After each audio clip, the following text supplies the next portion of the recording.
going on, everybody? So, hope everybody's having a great night. I was gonna do this. I have this particular video of mine. I was gonna do this video as just a piece of just recorded content, but I decided I wanted to get everyone's. I want to get everyone's kind of reaction live, as we talked about what we're about to talk about tonight. So, smash the like button if you would. I appreciate you. Everybody who shouted out the smash the like button thing, Leslie, appreciate you. Usual suspects in here as always. Wolftails, Nelson McCullough, my main man. Rick G, what's up, Rick G? Shin Abomination, good to see you back in the chats. Shin. Michelle Velez, I've seen you in here a lot. 26H Murray, shout out to everybody. Josh, Justin, Ben Johnson, what's happening? Hang on a second. Do I have the wrong audio input? Hang on. Let me look. We pause music. No. I forgot to pull it over here.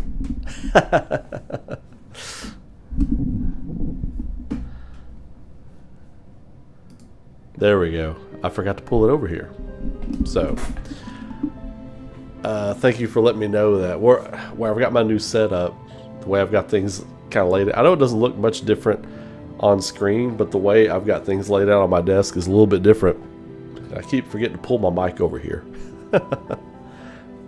But, so, is the volume good? Music levels, setting the mood, setting the tone, all that kind of good stuff. I had something I've been wanting to talk about for a few weeks now, as far as like,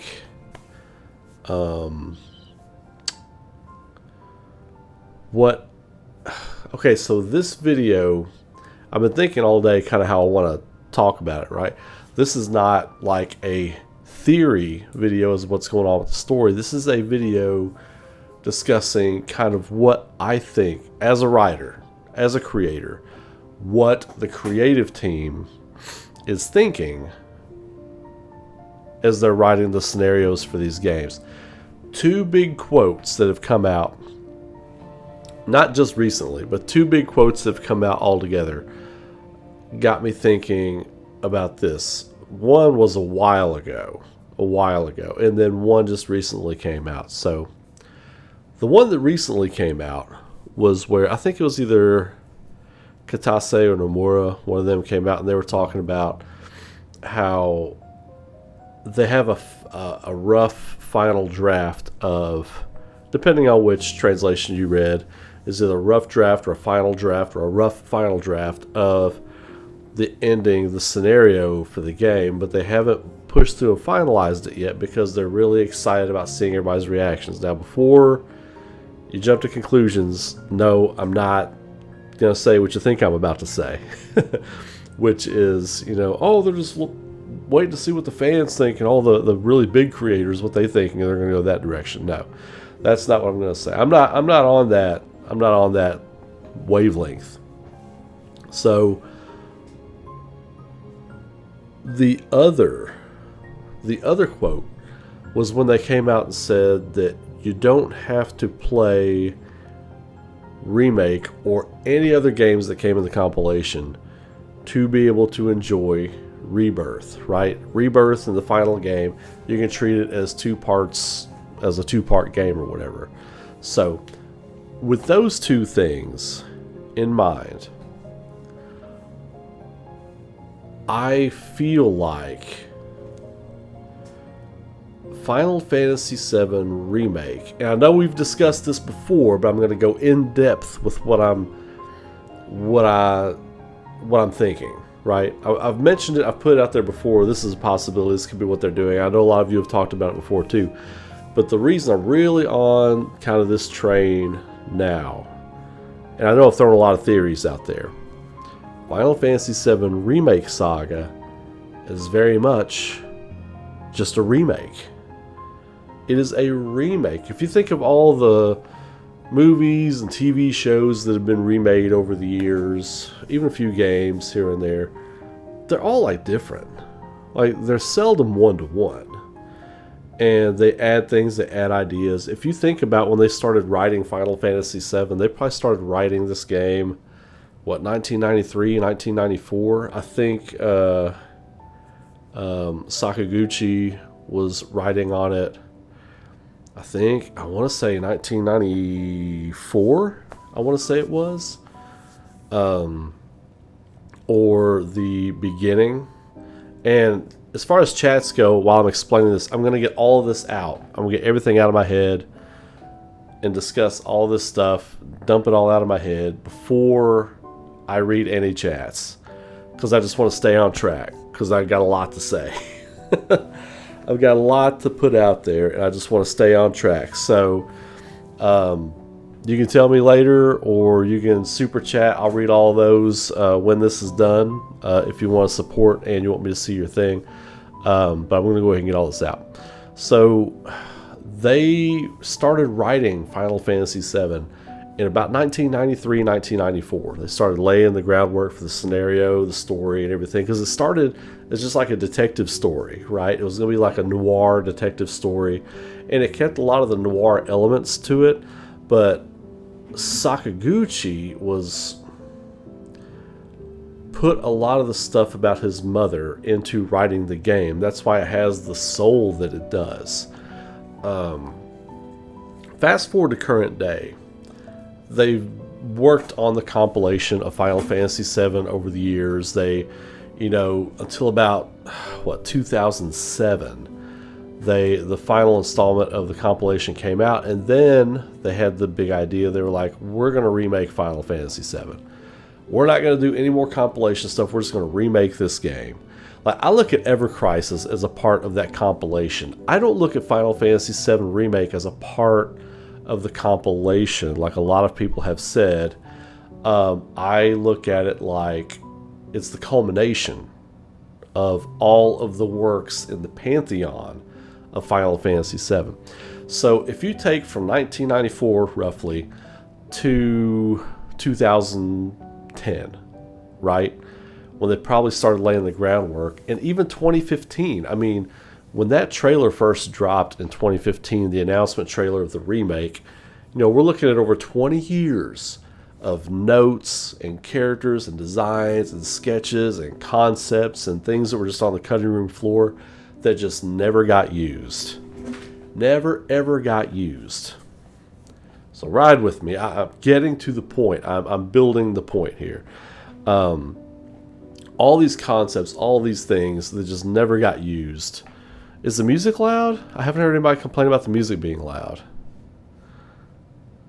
Shouldn't be. I'll turn it down just a hair. But, so what I think we are currently getting, and I've mentioned this before, but I haven't gone in depth about it. If I take all the theories and throw them out the window, I think the dev team is looking at this game that's coming out as if they are truly releasing a remake of the game. And if you look at what a remake is, like if you look at movies and entertainment, stuff like that, it's very much in line with what a remake is. They are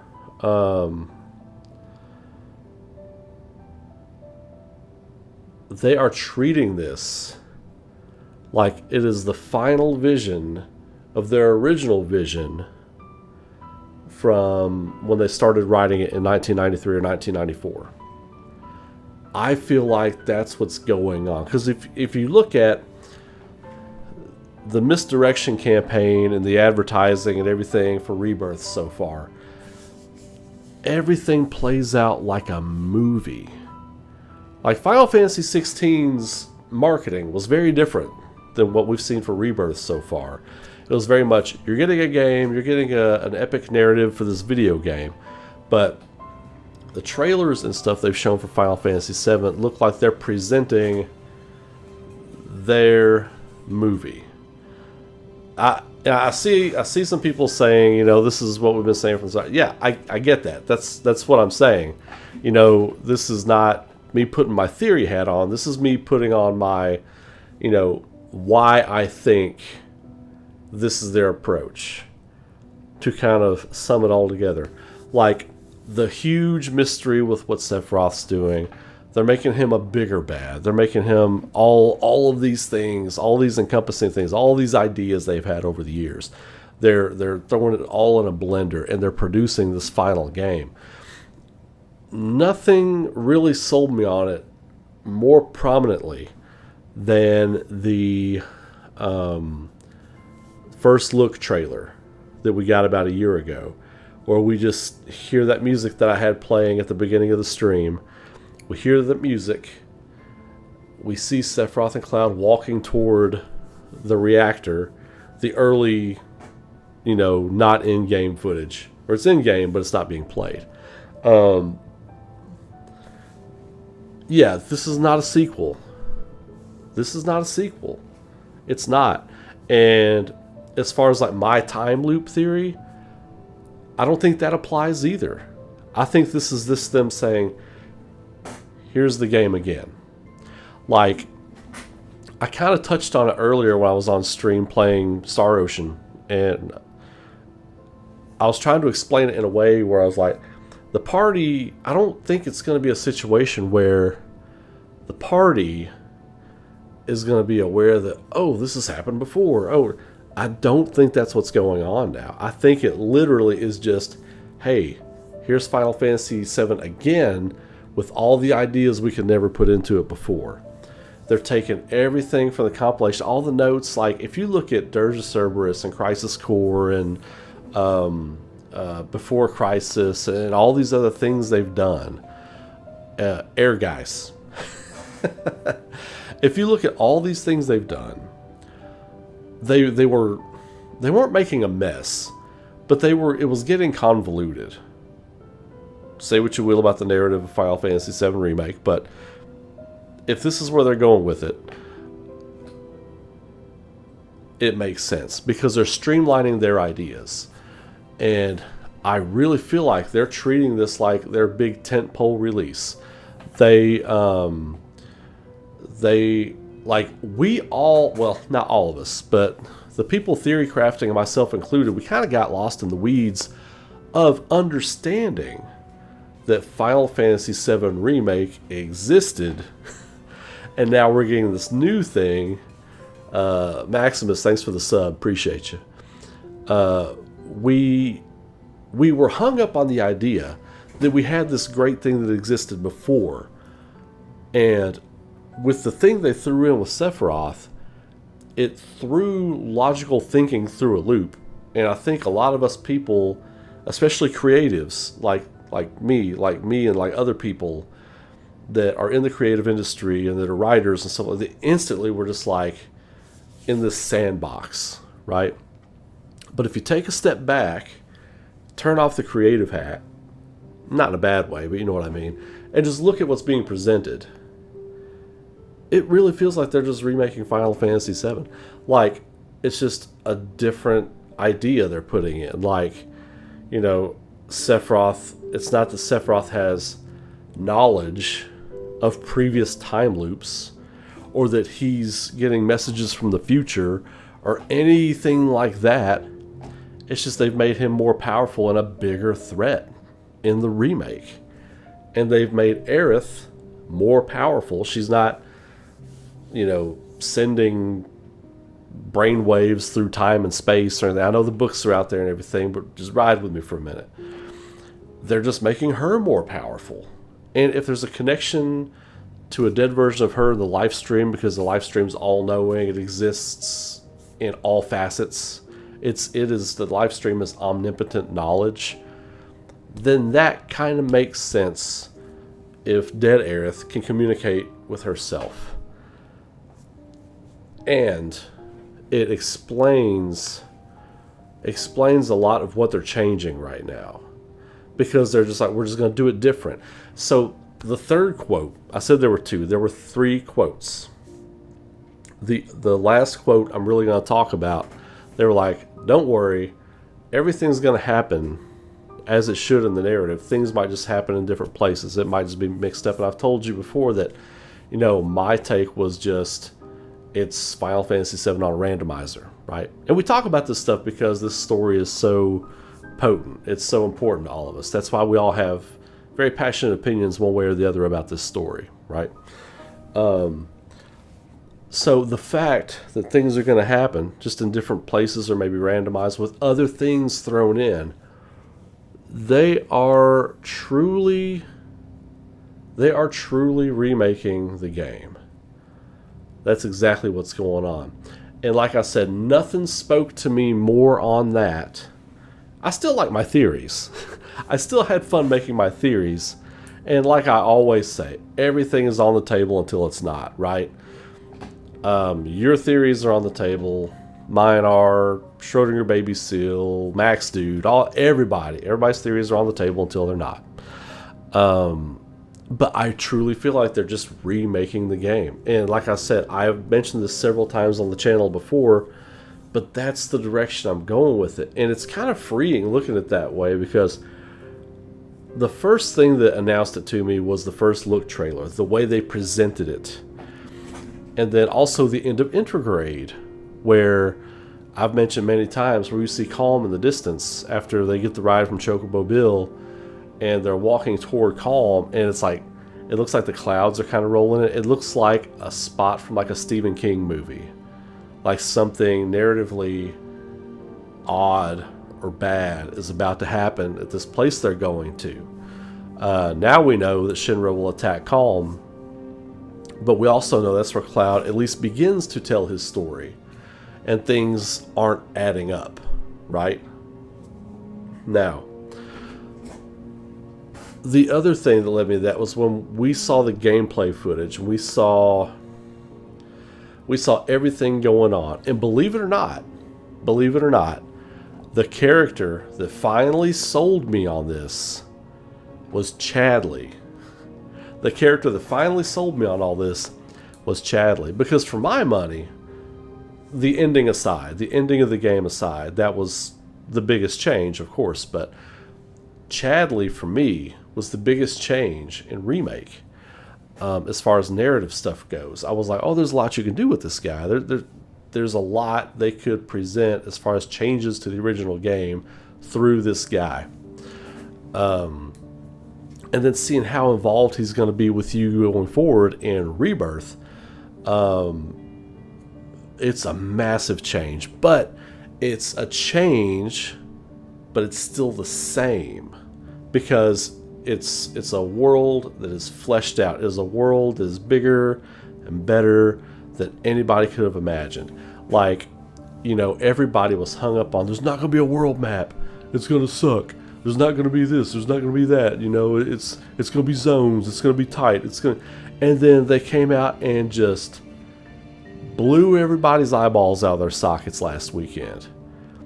So it's like they were saying one more time, regardless of what you think about Square Enix and some of their shortcomings with games or narrative or getting crazy or whatever, for me, what it showed me, where they were like, okay, we know we get a little crazy with some of our other stuff, but Final Fantasy VII is like our child. And everybody working on this project looks at it that way. In fact, some of the younger people working on the project got into making games because of that game. You think they're going to screw this thing up? And so, Tokyo Game Show last weekend, all the stuff they showed us, everything, really sealed the deal for me that this is just a remake and they are just using ideas they had since they published the game originally, things they tried to put out into the world through the compilation. And as a creator, you get so many ideas. You get ideas upon ideas upon ideas all the time. And you try to make little supplemental material for the thing you made. And like, even for me, when I'm working on my stuff, Aurora and everything, I'll try to make little guidebooks, like little character bio, like little cards and stuff to give out to help tell the story and all this other kind of stuff. And then I'm sure for Square Enix, they finally got to a point where they were like, let's just remake the game with all these ideas. Let's just go, let's just do it. Let's just make it. Let's just do the thing. And let's use all the ideas we've had the past 20 something years, and let's just make it again. And we know people are going to want a 1-for-1 remake, but we could do that, or we can use all these ideas that we think are really good and try to make this game again. So I really think that's what's happening. All the stuff with Zack surviving. So we that have played the original game, believe it or not, there are tons of people that played Remake that never played the original game. So when the Zack thing happened, they were like, huh, that feels like something that wasn't supposed to happen. You know, that feels like a change. That feels like, but for us who experienced that, and Zack was a very small part in Final Fantasy VII as far as seeing him. You know what I mean? You never really spent time with him. You know, he was around in Cloud's mind, but the way they portrayed him in the game, he wasn't like a Sephiroth. He wasn't like a Barrett. He wasn't like a Tifa or an Aerith. He was a big part of what happened in the past because of Cloud, but we didn't really get a grasp of even who Zack was until Crisis Core, which was about 10 years later, you know? So the people that didn't play OG didn't really have that attachment to Zack. So if you look at them saving Zack and everything, that's just another part of the remake. So they're not pitching it to people like, you know, they did pitch it to people as a mystery, but people that never played that original game, they're going to play Rebirth and they're going to go, oh, this is kind of wild. You got this other thing going on with the Zack guy or whatever, and then you got this thing going on with Cloud. And I think for people that never played the original Final Fantasy VII, whatever they do with Cloud and Zack when they meet up, like Gaia Prime's Cloud and Neo Gaia's Zack, the one that survived, the reality that was created because he survived or whatever, that is going to be really potent for people who never played the original game. That's going to be a different experience for them than it is for us. They're creating an original experience for multiple generations of people who have enjoyed this game. So now that I'm kind of looking at it like that, I don't look at it like Sephiroth's changing things this time. This is just the new original plot. This is just the new original plot for Final Fantasy VII, the remake saga. The original's still there, just in the original, like, Sephiroth and the party don't destroy the people holding reality, the things holding reality in place, basically. In the remake saga, they do. And so shit goes off the rails. In OG, that didn't happen. In remake, it does. I'm not looking at it now like, you know, oh, this thing is happening now. Sephiroth has knowledge of the thing in the past. I'm kind of letting that go now. I'm kind of letting that go because I don't think that's what the creators and the writers are thinking. So, with that in mind, it's kind of wild for me because I'm like, I'm still getting time with the characters that I care about. I'm still getting time with the story and the narrative that I care about and I've grown to love over the years. But it's not a sequel. It's not, you know, whatever you want to call it. You know, a requel. I've seen that. I've seen some clever eagles out there putting that one out there. No, it's none of that. It's just the base game with a new plot. And that's it. I think that's the best way I can sum it up. I think that's what they're doing. And the quotes I mentioned earlier, the quotes I put out for that, I think that's what they're doing. The quotes, what they've shown us. If you take the quotes and you take what they've shown us and line them up, they line up more than any of us trying to conspiracy theory board the thing. You know, And I have other theories and stuff I want to put out there story-wise, but I don't think it's even relevant now. I think that's cracking the code right there. I think that's what it is.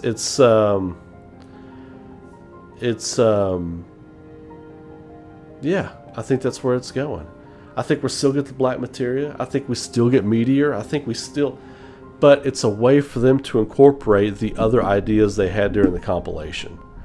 I think that's really all it is, you know?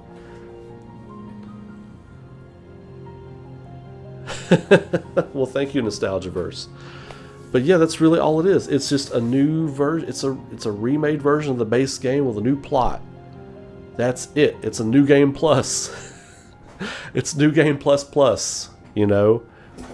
And shit changes. But I don't think it's going to be a thing where, like, for instance, you're not going to hear Sephiroth say, well, in the times past, or in these other multiple timelines that I saw, or in the times past I lost every time, so I'm going to change this thing this time. I don't think it's like that. I think it's really just like, here's the story. We're implementing the ideas we had, and this is what all these people are going to do. It's just going to make Sephiroth look more powerful, right? And it's going to make Aerith look more powerful. And it's going to make the party look even stronger by the end of it all. And, you know, I think Zack will still die saving somebody, right? Because here's the thing. I think what the deal is going to be is like a message like, you know, what will be, will be. You know, what will be, will be. And, you know, whatever you're fated for, destined for, you will meet that destiny. Whether good or bad. You know what I mean? I don't want to see Zack and Aerith ride off into the sunset. I don't want any of that. I want the gravity to still be there. But also doing it this way lets the creators give a new experience. Because here's the thing, the loss of all those characters, everybody keeps talking about the emotional loss that it needs to be there for Aerith to still die. Yeah, I agree, but she doesn't have to die on the altar in the Forgotten Capital. For all of us that have played it, we're going to be like, here it comes, oh, there it was, okay, they did it, they did the thing, okay, they did the thing, yeah, it sucks for the party, but they did the thing. It's not going to be, it will never ever be the same as it was in the old game. So all of you all that are saying that, no, that's not how the human brain and emotions work. If we know it's coming, it's not a shock. Nothing will ever replicate playing that game in 1997 and Sephiroth skewering Aerith and her just like falling dead on the altar. Nothing will ever replicate that, and this game won't replicate that. I think they're going to try to surprise us. They're going to try to punch us in the gut again. It won't be as effective because I think we're all expecting it to still happen. Some of us are expecting it to happen in a different place.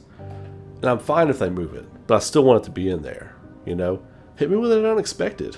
You know what I mean? I mean, if it's a thing where, you know, Zack dies again to save Cloud. And this is something else people aren't thinking about. Zack loses his Cloud, but he might have a chance to save our Cloud. He still has a chance to save our Cloud. Zack could die saving our Cloud twice. I haven't seen anybody talk about that. That's on the table. It's all on the table. And I like the direction they're going with this truly being a remake. I like that better than any theories, including my own. Like, just, they are remaking it with all their notes, everything they've ever wanted to do, all that kind of stuff. So, but yeah, well, we get the happy ending with that Zack and Aerith in Advent Children. They get to be forever in the live stream together. And smash the like button if you would. Let other people know I'm live and we're talking and we're galaxy braining this stuff. YouTube won't let other people know that I'm live and I can't grow if you don't like the videos. So I appreciate all of you all that do. It means a lot to me. It really does. It really helps the channel grow. It really does.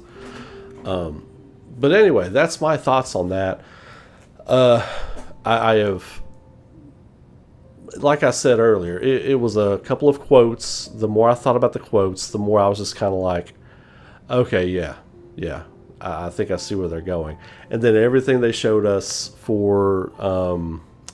everything they showed us at Tokyo Game Show, just blowing everybody's eyeballs out of their sockets with what they showed. And then, like I said, the final straw for me, of all the characters and all the things and all the concepts they presented in Remake, all of it for me, it was Chadley. I was like, Chadley to me represents what Final Fantasy VII Remake is. He's there. He was not there in any way, shape, or form in the original game. He is an idea that one of the main creatives at Square Enix had. He is an idea, and they could never incorporate him. They could never incorporate him.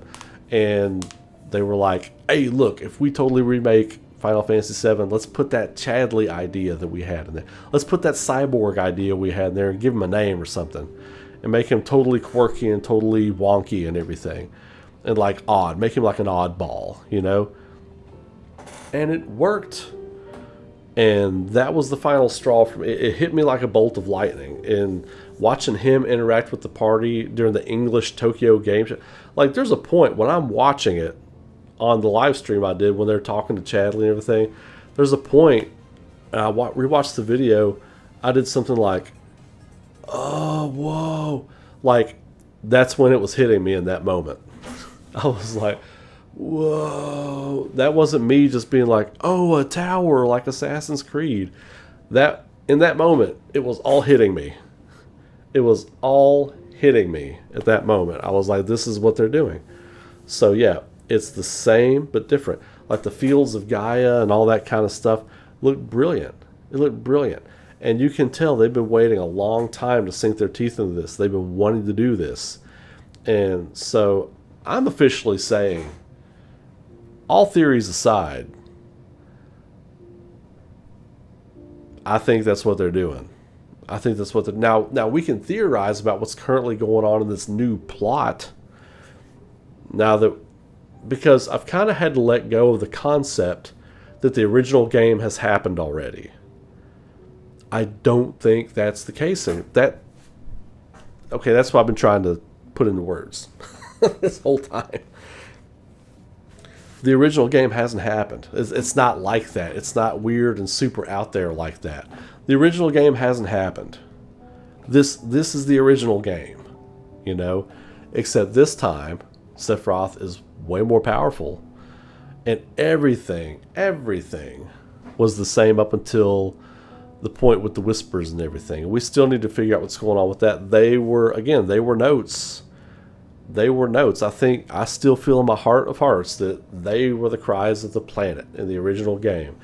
And through the years of them developing ideas and stuff, they were like, you know what, we should have made them this. And this is what they could have, this is what they were, you know. And so as their notes evolved, as their creative notes and things they jot down evolved, the cries of the planet became the whispers in the remake.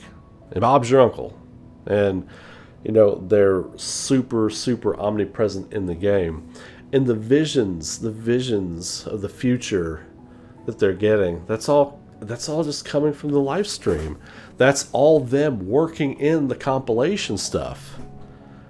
That's it. That's what it is, you know? The planet is trying to talk to Cloud, showing him, hey, you know, you're gonna have a hand in this. Here's what's trying to happen through you.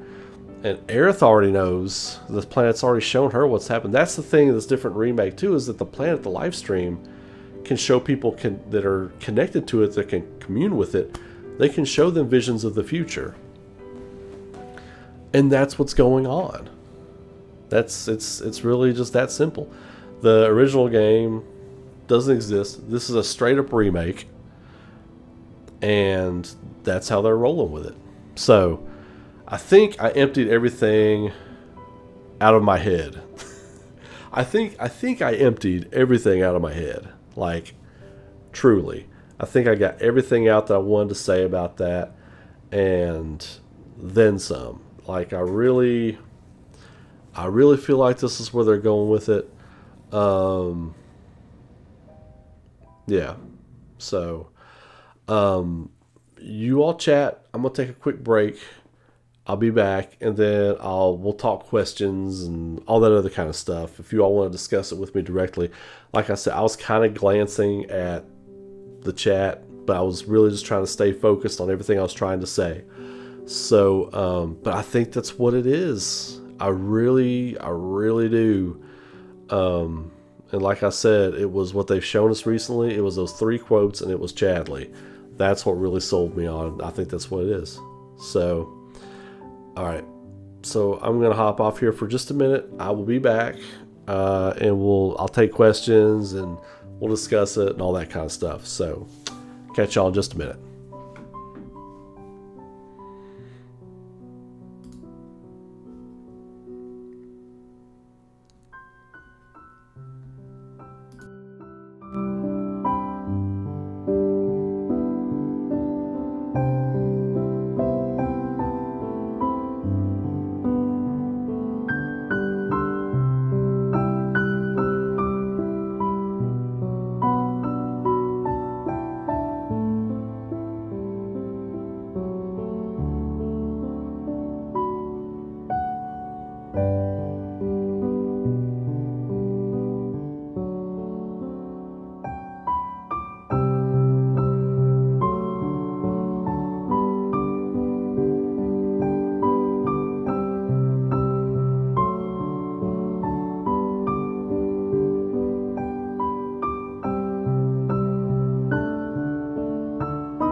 All right. So I know that was a lot. There was like 40 minutes of me just talking. But yeah, I really wanted to get that out there. I'm glad. Thank you all for listening. Thank you all for watching. I'm gonna try to check out some of your questions and stuff now and go through those. But yeah, I'm open to talk now. So if anybody just at Ray Kaufman me if you want me to see your question. I'm going back through and trying to read some things. Ace Pie, thank you, man. Rick, I appreciate that very much. Yeah, no DLC so far is what they're saying, so.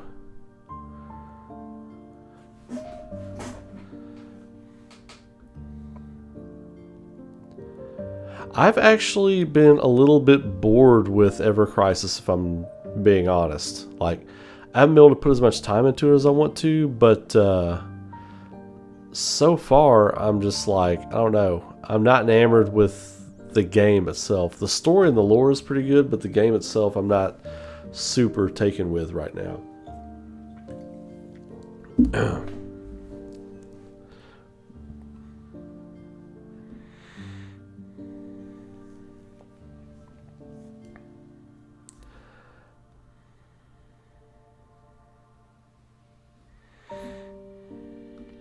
No, I don't think you kill them at the same time.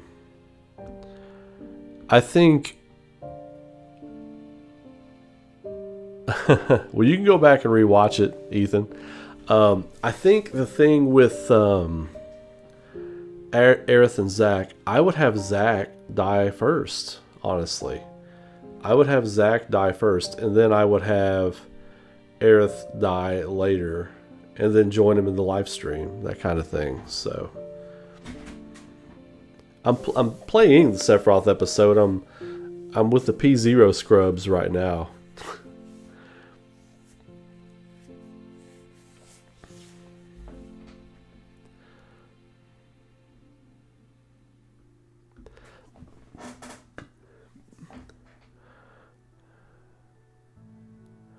A valid rumor about Advent Children or what? Okay, so they said you'll be able to play up to Advent Children, or another translation I saw said by the end of the game you would be able to watch Advent Children and it would still make sense. So the jury's out for me. I don't think we're going to play Advent Children. I don't. Could they put aspects of it? Because here's the thing about Advent Children, like we would have to go through defeating Sephiroth, Savior Sephiroth, and all that kind of thing. And then Kadaj, Yazu, and Laws come out of the Northern Crater. Unless in Game 3 there is Kadaj, Yazu, and Laws in some remnant form. Like there's some kind of like ultra failed soldier experiment or something like that. Because that's kind of what all the black robed guys are turning into. So maybe Kadaj, Yazu, and Laws are just a more sentient version of those guys. I don't know.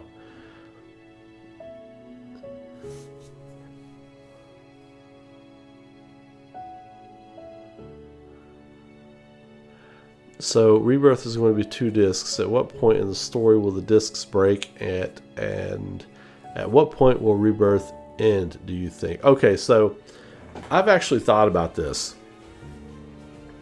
I think when we leave... Hey, Brandon Weiss, what's up? Thanks for the sub, brother. And Daryl. Thank you, Daryl, for the sub. I appreciate you. Feargal Amar. You guys are killing on the subs tonight. I appreciate it. I think when we leave Gold Saucer, I think that's when we'll move to Disc 2. But we don't know how Disc 1 and Disc 2 are going to operate.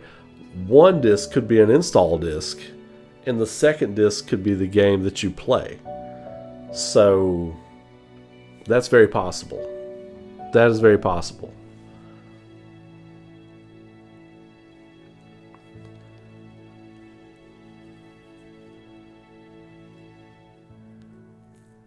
Okay, Wolf Tales. Yeah, that was the point I was making. I just saw you put that in there.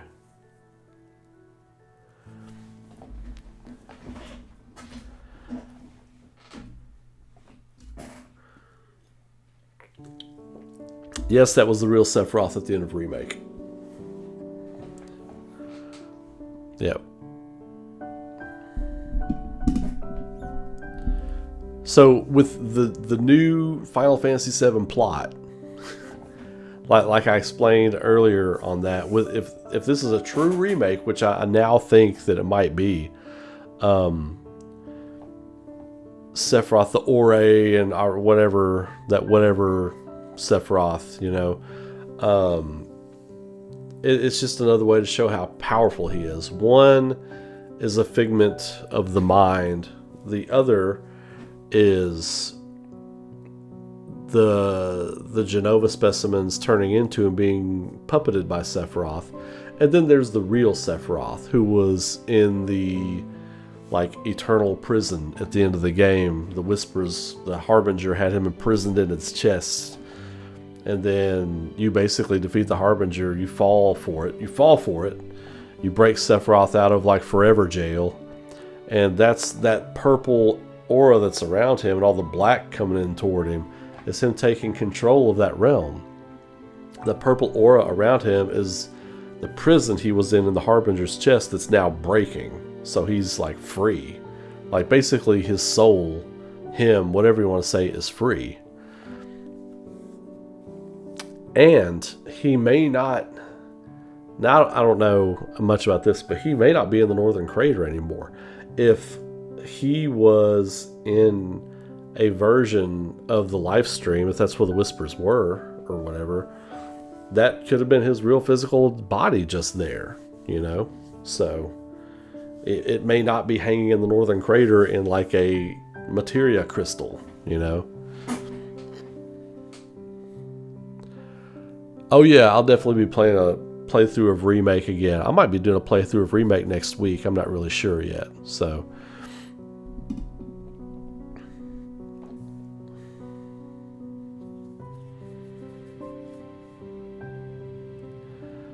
yeah, there's two. I don't necessarily call them timelines. There's two realities now. I think one reality was created because of the tampering with the Whispers.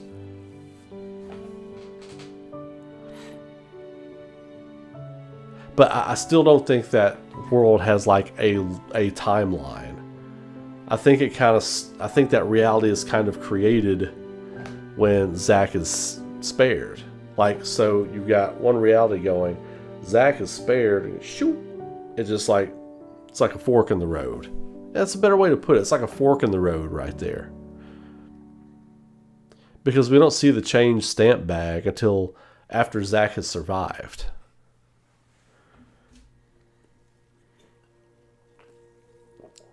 So another reality is created, and the world is kind of populated and built from that. If that makes any sense. I'm off the cuff explaining it, but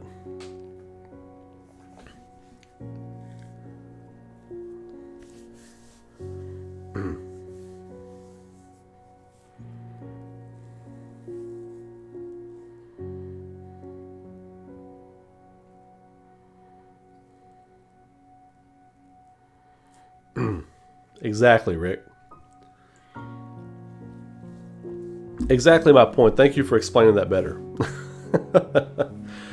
Sometimes it's hard. You get up here and you're trying to big brain everything and explain things, and you're worried that you're not explaining things right, and you kind of get in your own head a little bit. But that's exactly right. It's the reason I say realities is because a reality can have multiple timelines if you believe in look at string theory and some other rudimentary kind of physical concepts. But if you look at just one reality and another reality, that's a different thing than multiple timelines. A reality has its own set of timelines, whereas a timeline is just its own thing, right? The reason I never liked timeline is because it's too simple. I didn't want it to be derp, it's just Marvel. Derp, we're just doing the Marvel Cinematic Universe thing. Derp. I gave the writing team more credit than that. And it looks like it was deserved because I think that's where they're going with it.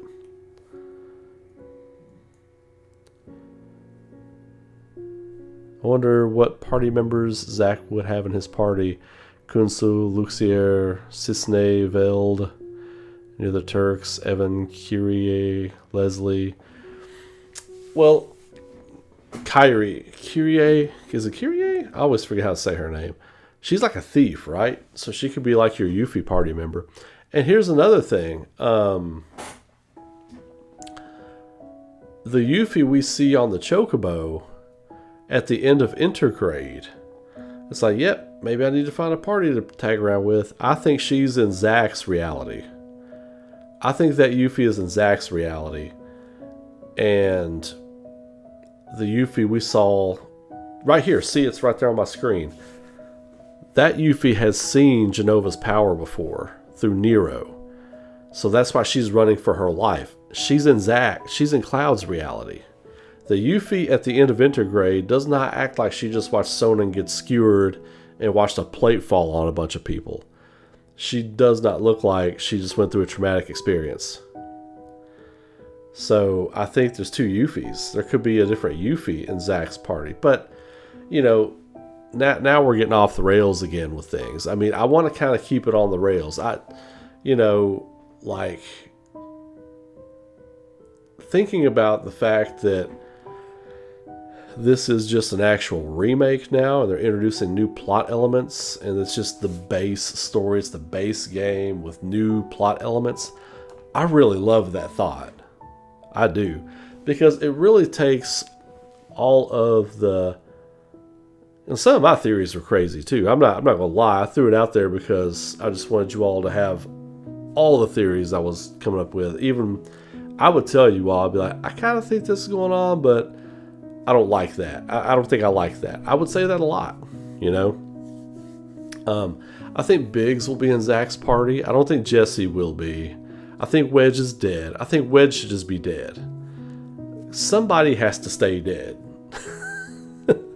That's my thing. Someone has to stay dead. I think that someone is Wedge.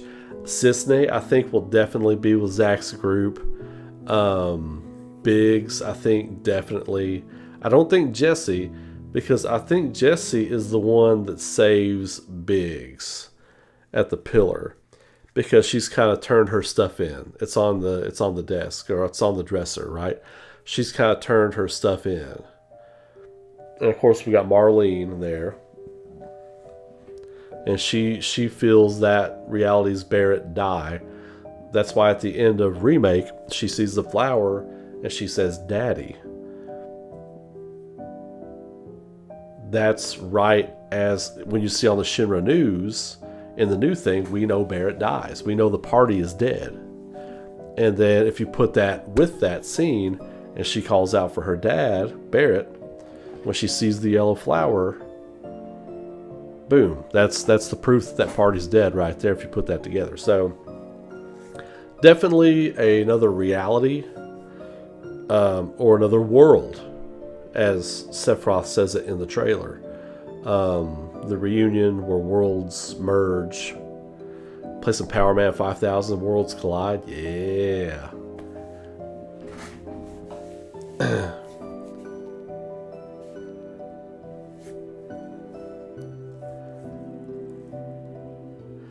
Biggs is going to meet up with the other cell of Avalanche based in Wutai and die along with them when Rufus orders Avalanche execution.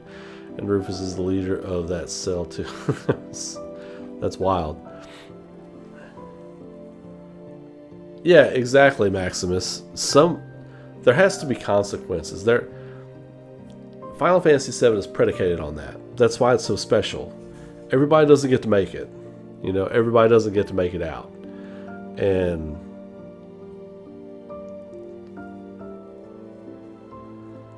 yeah, kind of Monkey, kind of like Laguna, but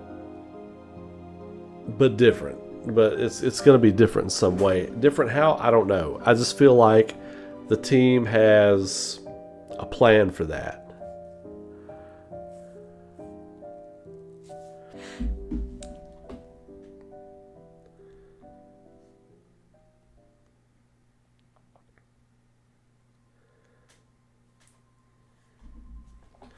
much time passed between Zack carrying Cloud to Midgar and the party defeating Destiny leaving Midgar? That's the question, right? That's the question, because we can see everybody in Sector 5 watching the TV, right?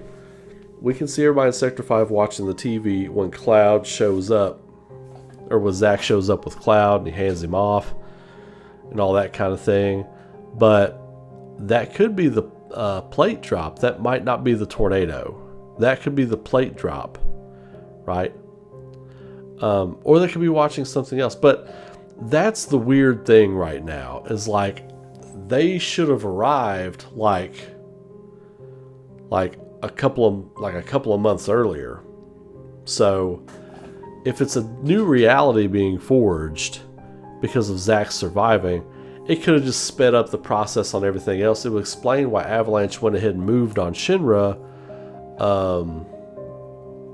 before hiring a soldier. Or maybe, something else happened. But Cloud not being there with the party is a big part of it. Because we still don't know, like, unless it's in a book that I didn't read. That happens a lot. But we still don't know, like, really everything leading up to Cloud being found at that bus station by Tifa. Like, we don't know all the steps in that process, how long it took or whatever, if there was something else going on, if someone else is responsible. And I think we're going to find that out this time. I think the new remake of the game, I think we're going to find that out. But, that is a part of that puzzle, right?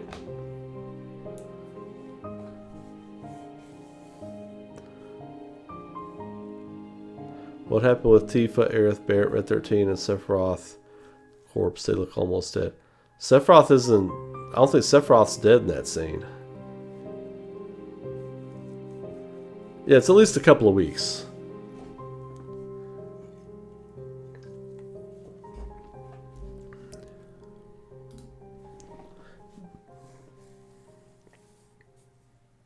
I think it's very important that they establish Vincent's life, like where he came from when he joined Shinra and became a Turk, his love for Lucretia, also about his father Grimoire. Yeah, that's a great point. I'm glad you brought that up. Grimoire Valentine is going to be, I think we'll see some of him in flashbacks.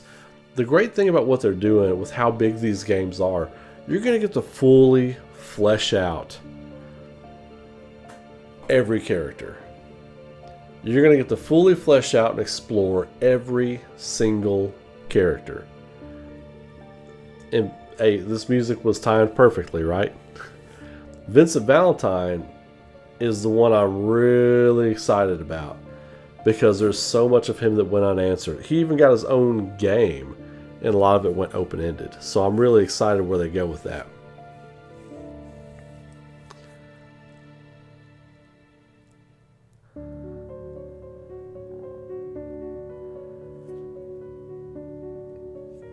Yeah, that's a good thought, Krypton Gamer, because all the visions of Meteor happened before. Well, actually, everything happened before Sephiroth and the party destroyed the Whispers and basically eradicated Fate's hold on people. So my original theory was, when they were seeing those visions of the future, when they were in the realm with the Whispers or whatever, my original theory was that future disappearing. And that could still be on the table. That could definitely still be on the table. What about Cloud's dad? Doesn't matter. Cloud's dad is irrelevant. I don't think that matters. Basically, all we know about Cloud's dad is he went into the mountains one day and never came back. I might be paraphrasing, but that's basically, I think, what happened to his dad.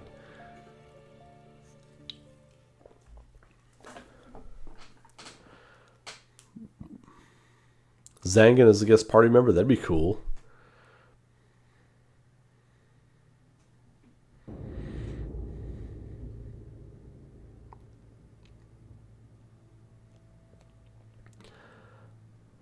No, no. I don't think there will be a third existence or a third reality. It's not a timeline. It's a different reality. Basically, a different existence altogether. So I don't think they will do that. But you never know. I mean, we never know what we're going to get at the end of this game, what we're going to get in Game 3. I really do hope we get Reunion Cloud, though.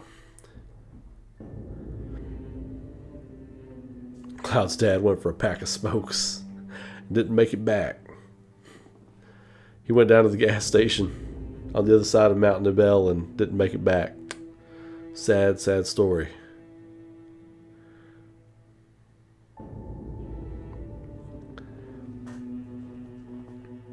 Yeah, so think of, like I said earlier, think of what's going on with Zack surviving at the moment that the Whispers were destroyed. There was one reality.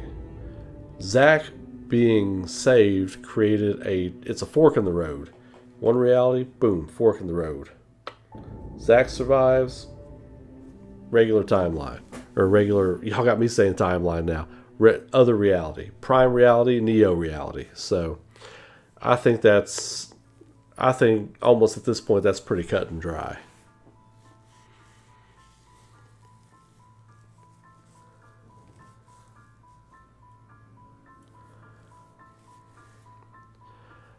Oh, well, Sephiroth is definitely manipulating Cloud in that way, Nostalgiaverse. He's definitely showing him stuff. Like, we saw it in that new Rebirth trailer where,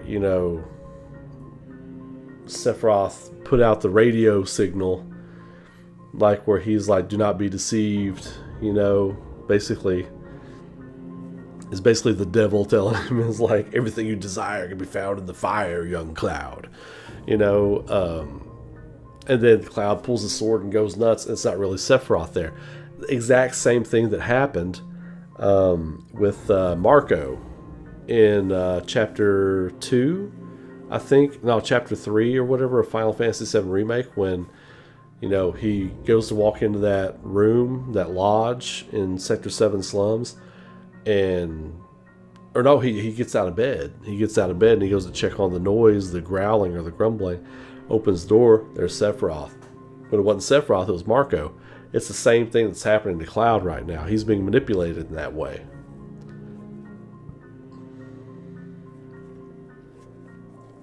I think it is MJ1. I think it is, but I think he's taking extra measures. Because I think they just want to make him look more powerful. And they want to find a way to tie all of the compilation stuff together. So I think that's why they're writing it this way. They're writing it this way. They're saying, hey, we are really remaking Final Fantasy VII. We're making the plot. We're doing this other stuff. The characters you know and love are going to stay the same.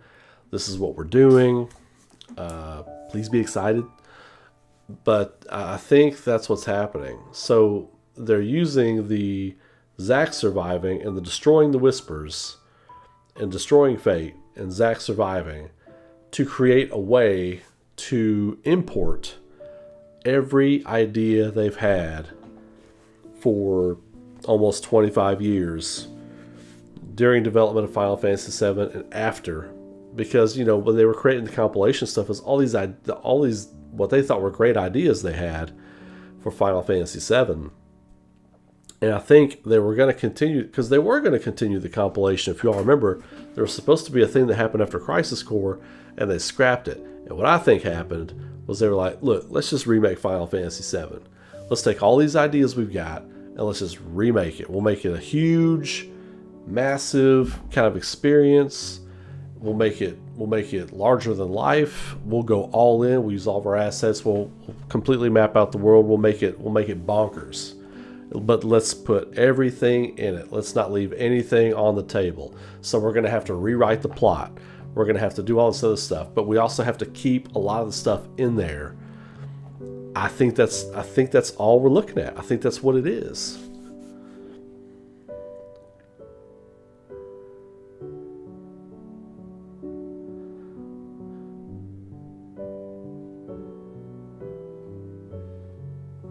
That's an interesting thought, Nostalgiaverse. That is an interesting thought, and not one I would discount, because like I said, it's all on the table.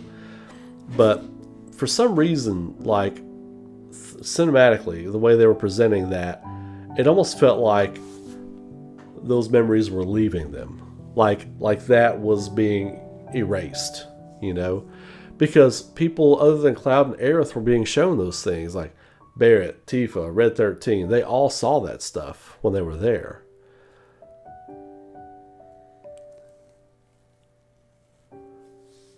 I loved Fort Condor. I love the music for the Fort Condor game. It's the classic. It's the classic.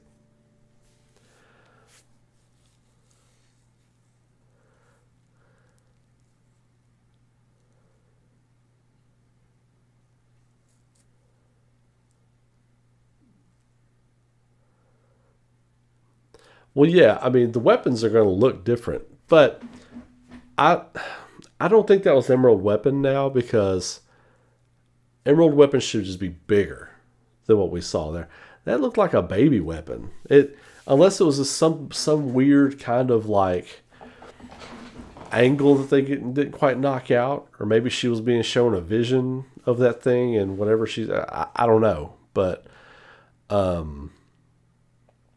yeah.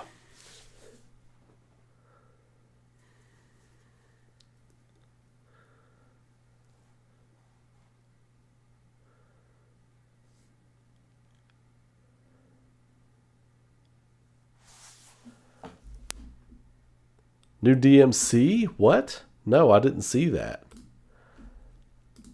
What madness is this? New DMC. Wonder. I don't know if this story is going to go by chapters, because it's not linear. Final Fantasy VII Remake was very linear. This is not. I don't think we're going to have. I don't think we're going to have chapters in this.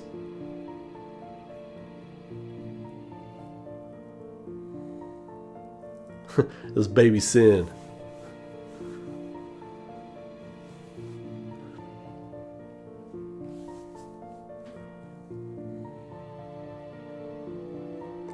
There's so many, yeah, Rick, there's so many tracks I'm looking forward to in the new game, it's not even funny.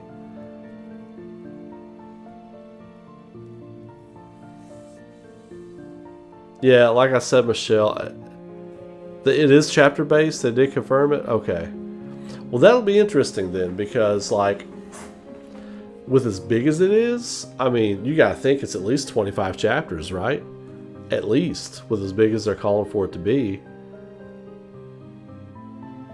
I mean, yeah, you could do chapter based. It's just like it's all just the story begins when you access certain actions. So, yeah, I mean, yeah, they could do it chapter based. 25 at least, I would think. What do you all think?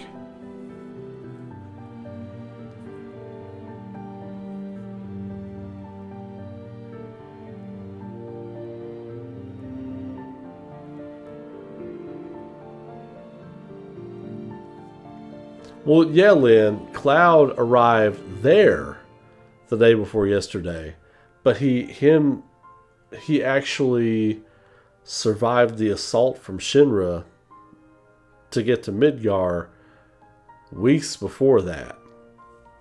There's a space of time in between, unless they're just going to retcon that, right? Unless they're just going to retcon it and say they just got here. They could do that, and it's like whatever. You know, it could be part of the whole retconning of the story that they do. And I'm not opposed to that. You know, it's just like I have to try and draw conclusions based on the information that we're presented in the past. If they're retconning the story, that stuff is out the door. That's another reason I want to make this video. Like, if that's what they're doing, then it's whoosh, out the door, and we're presenting something completely new, but the same. So I finally get, because I think I heard Katase or Nojima say that as well. That we're getting something brand new but the same. Now I kind of get what that statement means.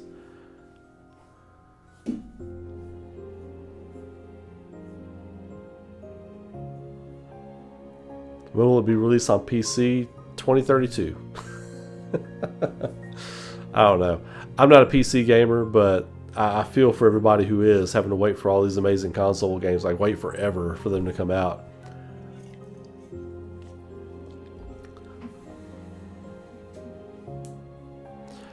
That's right, Brandon. Yeah, they did talk about it's very open ended. You can tackle it. You're free to play it however you want.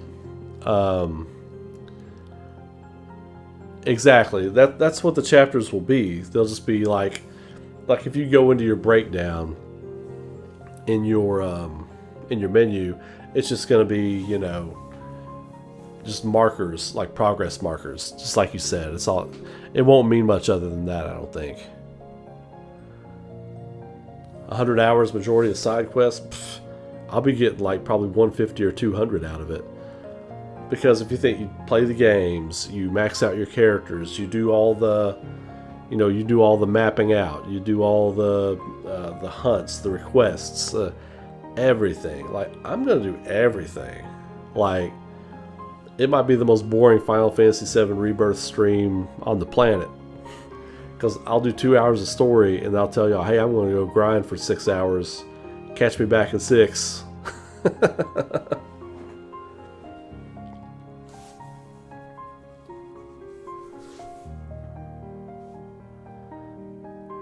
That's true, Chris. But whoever else is going to house it on their system, they have to get on the ball. Or else a 3-month exclusive for Sony turns into a 5 or 6 month exclusive if there's problems getting it onto another platform. Like, legally, they could put it on a platform, but it's got to be ready for that platform.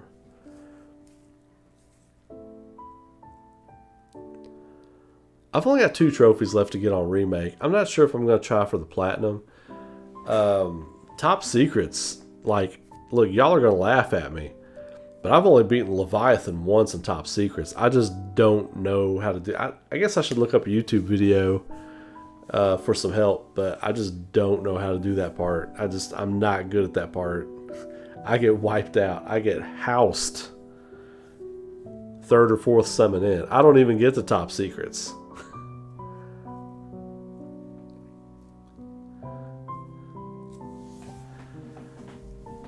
Well, we got to see Switch 2 first. We got to see Switch 2 first and understand exactly what it's capable of. Will I go for the Platinum in Rebirth? Absolutely. Absolutely. Like, the reason I didn't feel like plugging along long enough in Remake to get the Platinum was because it was very linear, and the padding really got to me after a while. I did do a lot of it, but by the time I was trying to get the last 2, I think it's a dress I'm missing and Top Secrets. I think that's the Platinum for me. But I don't know, I just felt like I was going round and round at some point. I've got about 175 hours on that game on mine, so.